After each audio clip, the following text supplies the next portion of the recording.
Margaret, a widow in her late 60s with a sizable estate, wants to ensure her assets are distributed efficiently to her 3 adult children and charity after her passing. She's exploring the difference between setting up a trust versus a will. Those two are not mutually exclusive. When establishing an estate plan, individuals should have both a will and if they have any type of intention of making transfers during their lifetime, perhaps exploring the use of a trust to effectuate those transfers. When an individual dies without a will, if they have any assets in their name, they've died intestate. And the laws of the state in which they reside are going to determine how those assets are going to pass and who those assets are going to go to. If she has intentions to leave assets to charity, if she dies without a will and has not made those charitable bequests, those charitable gifts during her lifetime, then the laws of intestacy in which she resides probably will not encapture the charitable intent that she had.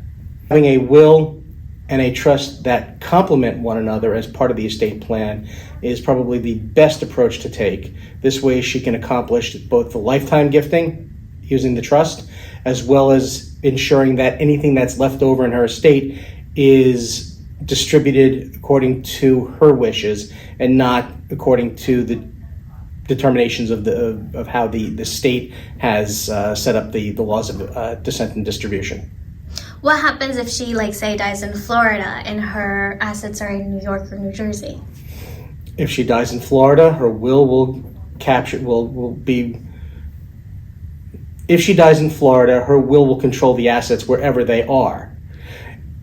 She may have to deal, or her estate may have to deal with what's called ancillary administration or ancillary probate in the other state where there may be real property or property where that is registered in the other state, but it doesn't matter if she dies a Florida resident with assets in New York or if she dies a Florida resident with assets in Florida, her will still deal with the disposition of those assets.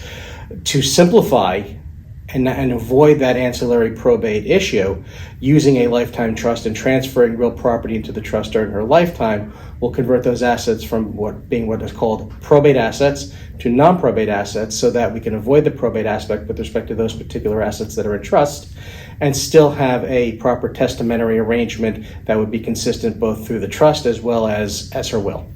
What is probate? Probate is the process where the will is registered with the surrogate's court, and the surrogate's court, and it's the process that begins the administration of an estate. So you don't want to be in probate, or you don't want to have to go through it? It depends on the state. New Jersey probate is relatively inexpensive and it's easy. Some states like Florida are a little bit more difficult. Some states calculate the cost of probate based on the value of the estate. New Jersey does not do that. The cost of probating a will in New Jersey is based on the length of the will. So if you have a really short will, it's only, it's going to be less expensive than having a long will, but even a long will is not going to be more than, a few $100s to probate. It's as I said, it's relatively inexpensive, and it's much easier to deal with probate in New Jersey. So I typically don't find the need to try to avoid probate in New Jersey. However, sometimes avoiding probate is necessary or important in terms of eliminating the delay between date of death and access to assets, especially if there are debts or taxes that have to be paid.